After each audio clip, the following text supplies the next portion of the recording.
but he was good to me. So how'd you get into insurance? Now, how'd you do the Saints? You got to tell them about the Saints. You still When I was going, Bob, your father knows all these things.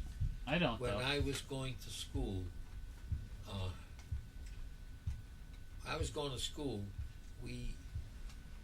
remember I told you under the GI Bill, they paid for our education. Yep. But not only did they pay for the education, we used to get about $75 a month as a stipend, as part of the GI Bill. If you go to school, you can't work. You're supposed to be studying.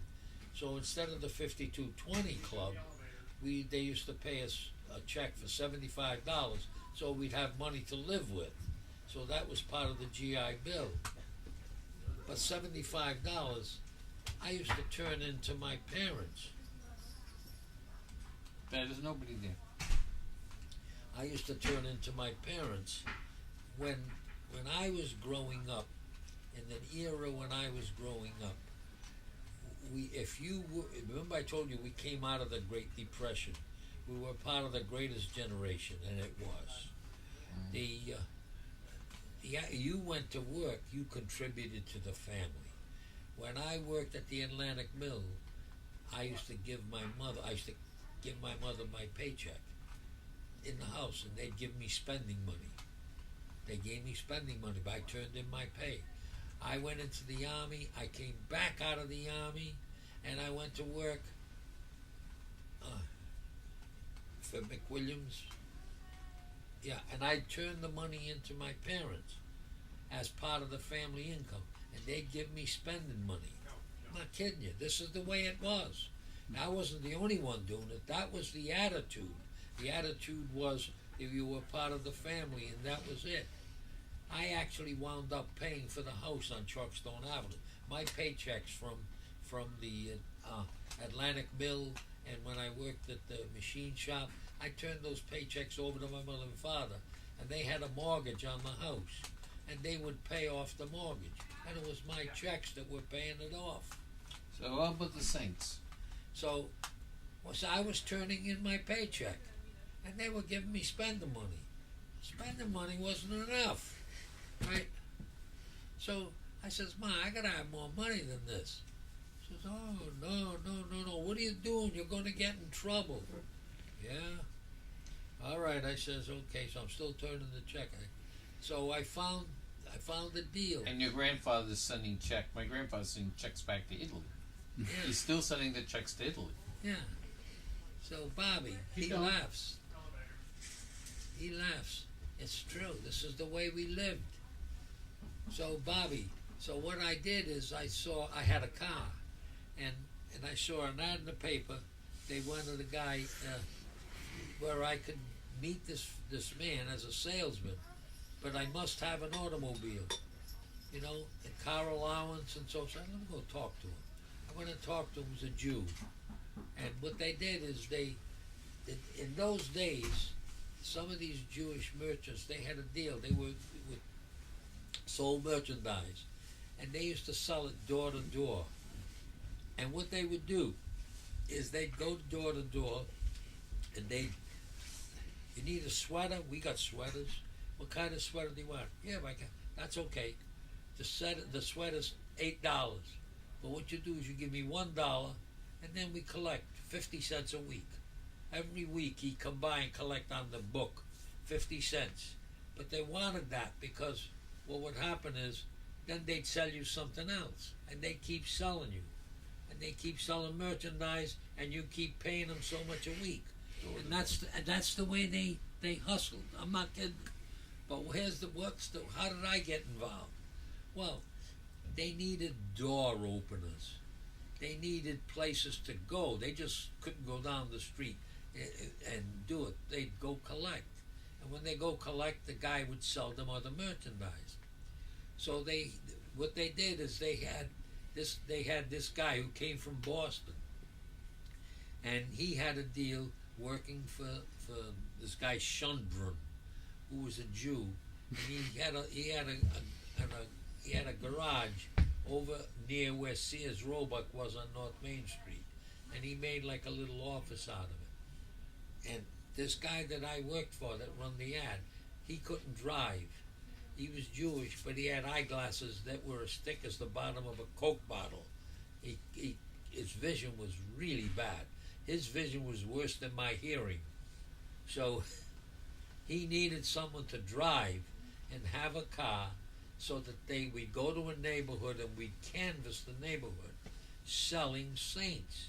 And what we do is we go knock on a door, and we had 3 items. We had a little statue of the Infant of Prague. I had a sick call. You know what a sick call is? A sick call is a cross. It's a cross, a crucifix with a cross, and it's made so it slides open.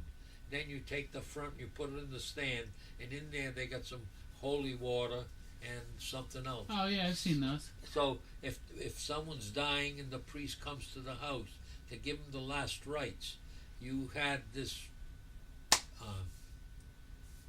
what did I call it? Sick call. A sick call. Sick call. You had the sick call. The priest would come and say, if you got a sick call. If you had a sick call, he'd set up the cross and he'd give the people the last rite. So we was selling a sick call, an Infant of Prague, and there was another saint. Oh, Some Saint. famous Portuguese saint. No, but I made them do that. The Infant of Prague. There were 3 of them anyhow. Okay, and He was a hit selling Jesus for the Jews. yeah.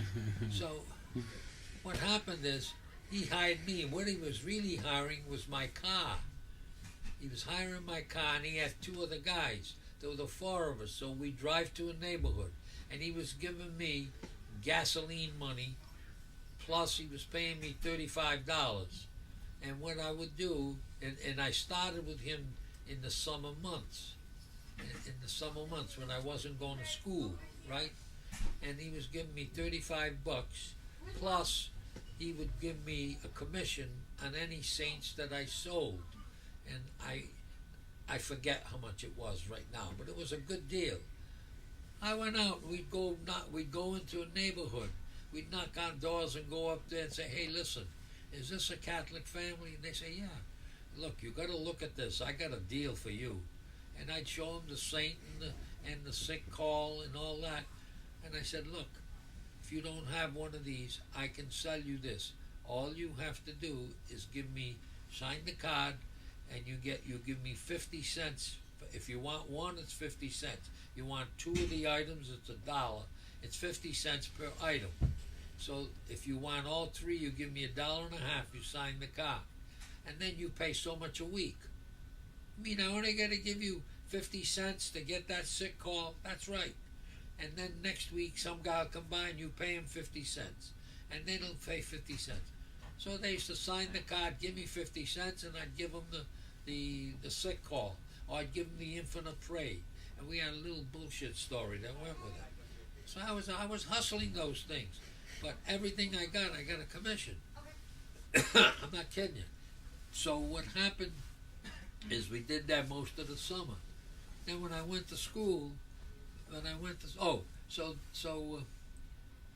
what happened is that this guy from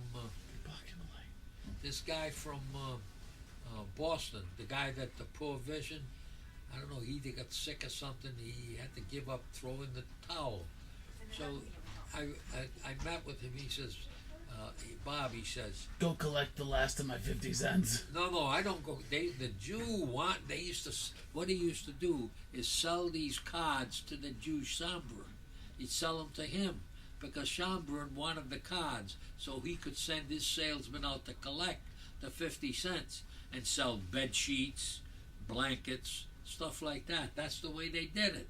And they'd go out and he'd collect the fee. Say, I'm here to collect the 50 cents on this. Oh, okay, give him the 50 cents, Mary. And he said, hey, by the way, you know, I got a blanket for you. I got a set of towels in the car, beautiful towels, and that's what we got this week as a special for towels. I mean, I can give you. Can I show you the towels for another $1? I can do this. Hey, bring up the towels, and he'd sell them the towels. He'd get $1. Now they owed the money on the saint, plus they owed the money on the towels, and he'd keep good. That's the way they developed We were what we call the door opener. You see, So how'd you get to American Mutual? I didn't reach that far yet. Yeah. Oh. So what I did was, he brought me. So the Jewish fella come in. I forgot his name, and he says, Bob. He says, that's it. He says, I'm going to have to give it up. He says, I'm going in and tell Schomburg I can't do it anymore. So he went in to see Schomburg, and he asked me, do me a favor, because he couldn't drive. He said, will you wait for me and drive me back to the hotel? He lived in a hotel downtown, one of the flea bags, right downtown. And I says, okay. We developed a little bit of friendship. So all of a sudden he comes walking out. He says, come in here, I want you to meet Mr. Schomburg. So I went in and met Mr. Schomburg. He told him, he said, this is the best guy I got. This is what he does, all that. So he set me up with Schomburg. He was out of the picture. And what Schomburg did, I had him get me the stuff. And I'd go there, pick up the stuff, and I go out selling it. And Schomburg, and I wound up working for Schomburg for the same kind of deal. All I wanted was the material and how to make a buck. And Schomburg would pay me. Now, were you married at this point? No. You weren't? No. You didn't even know? I was dating your grandmother. I was dating her. So you drive her around with a bunch of crosses? But now, wait a minute. No. They were in the trunk of the car. So listen to this. So a lot of my friends couldn't figure it out. They said, boy, you got some bread. I had money. Most of them, what they have? $5 a week spending money? What are you going to do with that? So, but I hadn't, but now the money from the saints, I didn't turn that into my mother and father. I gave them my week's pay. I was doing this to hustle more money for myself. I had money.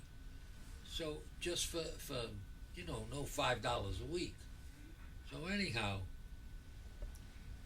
we'd go into various, I'd go into East Providence, the large Portuguese area. You'd go in there and you'd open up accounts selling. Sometimes you go into a family and they say, oh, I got a sick call. I don't want the infant of praying. And boy, I couldn't, they just didn't want it. So I found out there was a problem. What's the problem here? What is going on? So they told me, have you got St. Anthony? St. Anthony, no. Oh, I'll get St. Anthony. Oh, let me know if you had St. Anthony. Jesus. Found out that St. Anthony was their patron saint or something.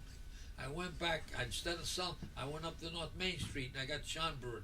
I said, listen, I says, I want you, call up the place in Boston. Prague's not working. Find Try out, Lisbon. Find out if they can get us a few St. Anthony's. So he gets on the phone. He calls the Jew up in Boston and says, have you got any St. Anthony's? He says, how many thousand do you want? I said, ship down some St. Anthony's. So I went back in the Portuguese area, and I went back selling. Then I was selling St. Anthony's. I didn't care which saint I sold. I sold them. But I did that, and then I quit that deal. When the bad weather came and I went back to school, I quit doing that. All right, we got to wrap it up for supper. Do you want to tell them how you went to American Mutual? It's 20 minutes to 7. Yeah. I thought we had to go to supper at 6:45. Yeah, we do. Well, we got to get dressed. Okay. Bobby, we got to quit.